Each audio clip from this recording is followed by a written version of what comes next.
Hi, my name is Cindy Sanabria, owner and founder of Women of Color in Horror. Today's panel is called Slashing Stigmas in Horror. We have as our guests today, Carolyn Mauricette and Jennifer Valdes. Thank you for being here. I am a film programmer for the Blood in the Snow Film Festival here in Toronto. I'm also a film critic and I write about film as well. So yeah.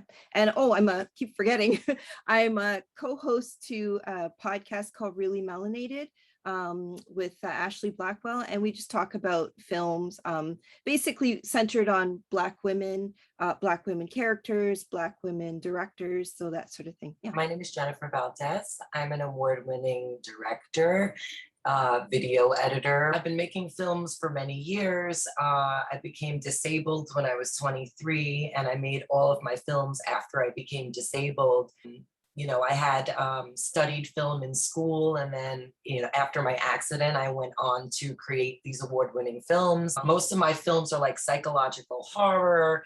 I'm really influenced by, like Edgar Allan Poe, black and white kind of films. Like you could see a lot of like that psychological vibe in my work. When I was 23, I was in a car accident, which caused I had tears inside of my hip joint. My nervous system developed what they called complex regional pain syndrome. It's a degenerative disease. It's been a long journey with that and all the surgeries and stuff. But, you know, when you have a passion to do something, you do it. Just keep going. It's a challenging disability because it is physical in nature. So it's hard to do filmmaking work. I feel like it's easy to make those kind of adaptations for myself because I know exactly what it is that I need. I've always been very open about my disability. Everybody knows what's going on. The disabled community, they are stigmatized, as we know. A lot of people approaching them that either don't understand, that have certain viewpoints on, you know, who they are or who they think they are.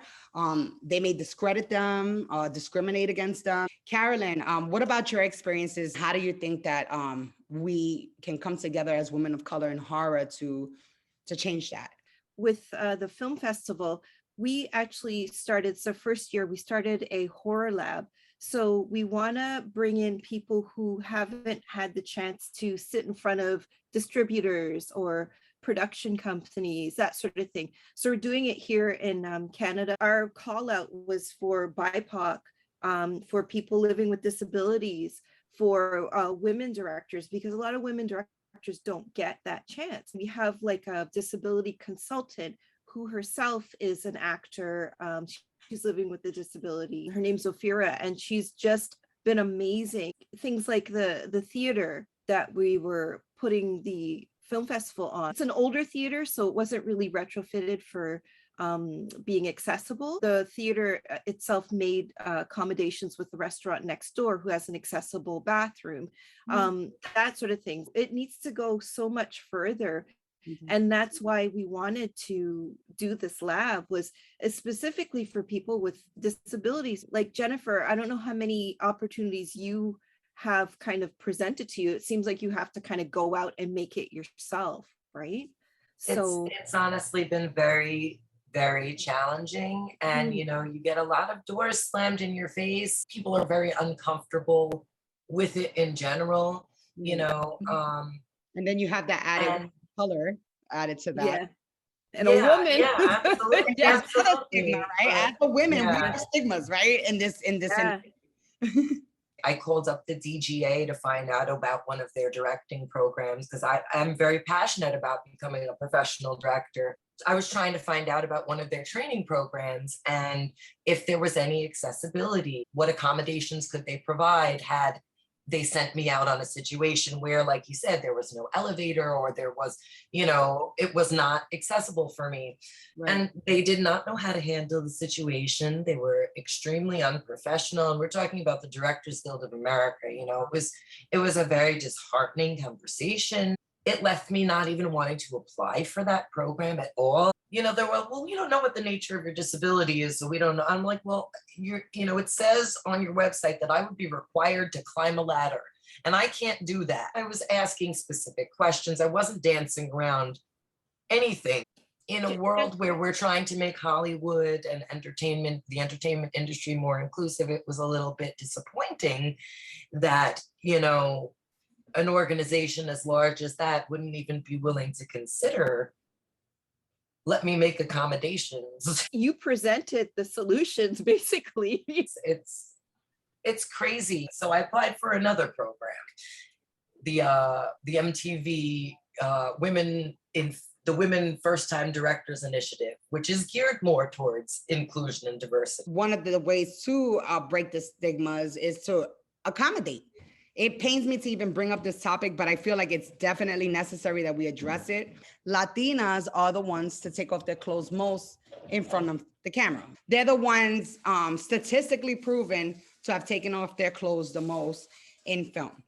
There's already a stigma associated with Latinas, right? That we're hot. I think women of color are the most beautiful women. We're diverse, we're colorful, you know, we come in all shades and sizes, and we're gorgeous, we're talented, you know, but we're also the ones that are always held back and always the ones that are challenged, always the ones that are sexually harassed and assaulted. I absolutely, completely agree with you. Unfortunately, we live in a society where people, you know, they go by what they see. Things are not going to change until people start to see, you know, I guess themselves on the screen. For instance, like, okay, Hattie McDaniel, she played, you know, she was in Gone with the Wind, and I think she famously said she would rather play a maid on screen than in real life, right?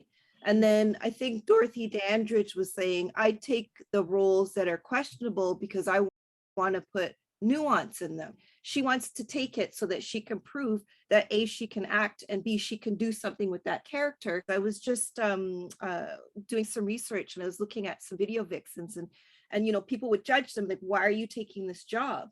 But ultimately, it's like, why is the job there? It's like the men who are kind of in charge of things, they should have enough respect for women to not create these roles. So I feel like it's the people at the top where they need to be re-educated in terms of throwing out those stereotypes. I feel like we really need to get in there, get our hands in on like writers' rooms. Apparently there's issues with writers' rooms and not enough representation of Black, Latinx, Asian people. In a perfect world, like actors would be like, I'm not doing that role, you know, because it's degrading to me. It's a stereotype.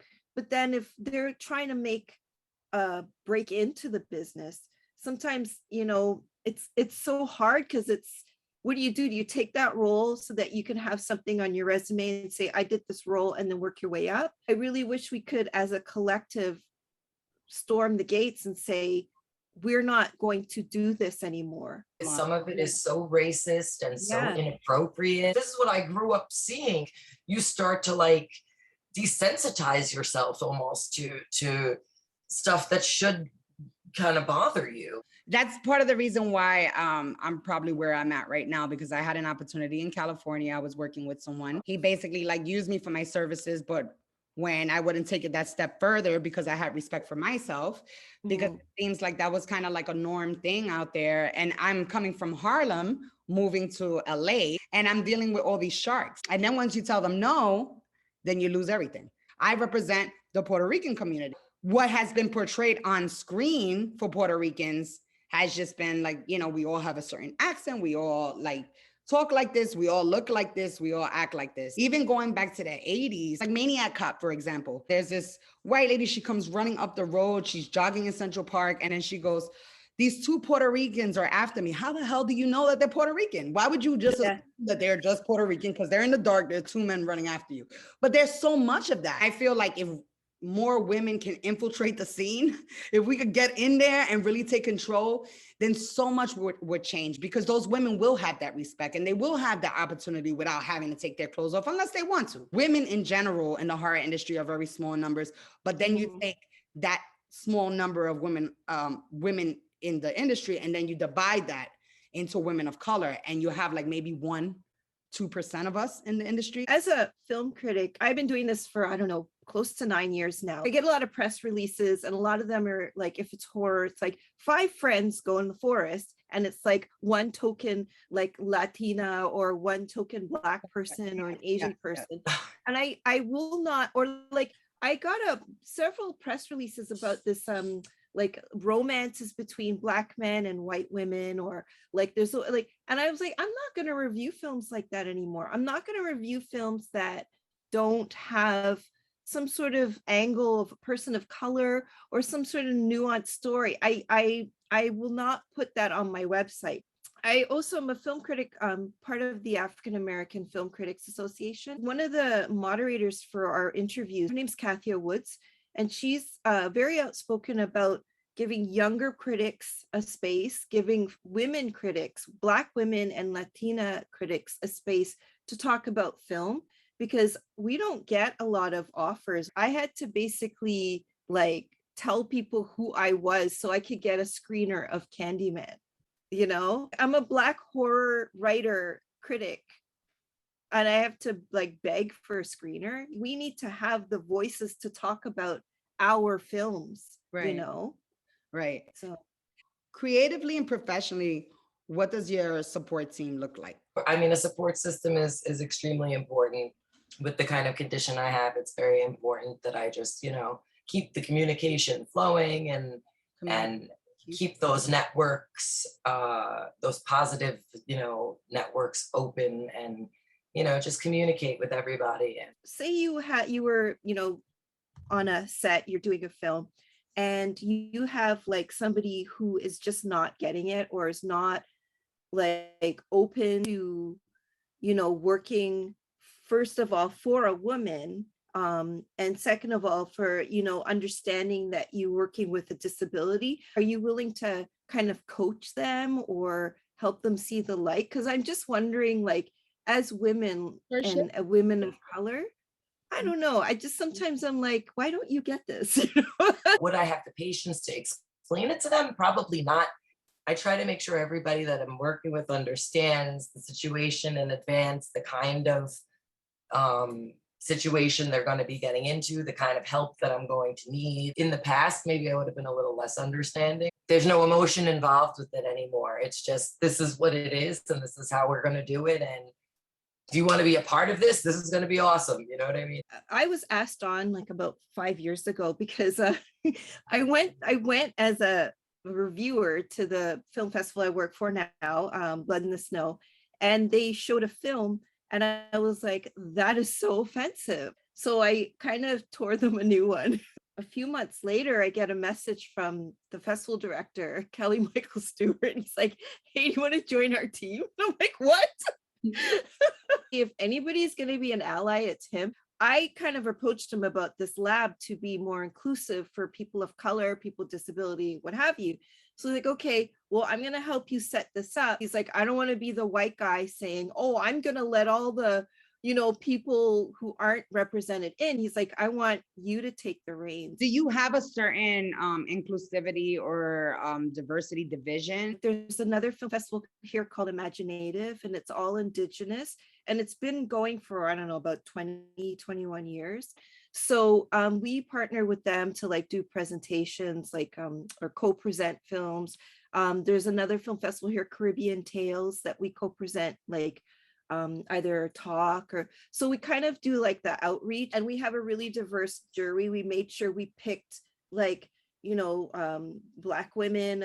We have two critics, Black critics. We have Indigenous, we have queer. So we want to make sure that everything's covered. We have our disability consultant who's on the jury as well. I just hope we can kind of give a shove, a push into the right direction. What advice would you give to a fellow woman of color that is trying to break these stigmas that she may possibly be facing? Go with what you know. If you're a director like me, use what you know to influence your characters that you're creating, to try to make a more authentic representation of the kind of things that you want to see on the screen. Right. If you're an actor, choose the kind of roles that speak to you. I think too, what you're doing, Cindy, too, is bringing people together. Find people who like the same things and find a community, because it's so hard. Like, everybody thought I was a weirdo because I love horror so much.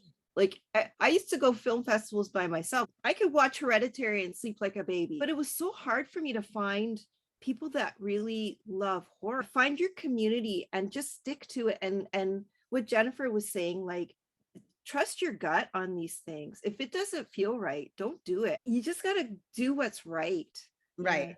Because you never want to make a decision that you're not feeling comfortable with. So ladies, I commend you and I applaud you. And I thank you so much for joining us today on this panel, Slashing Stigmas in Horror.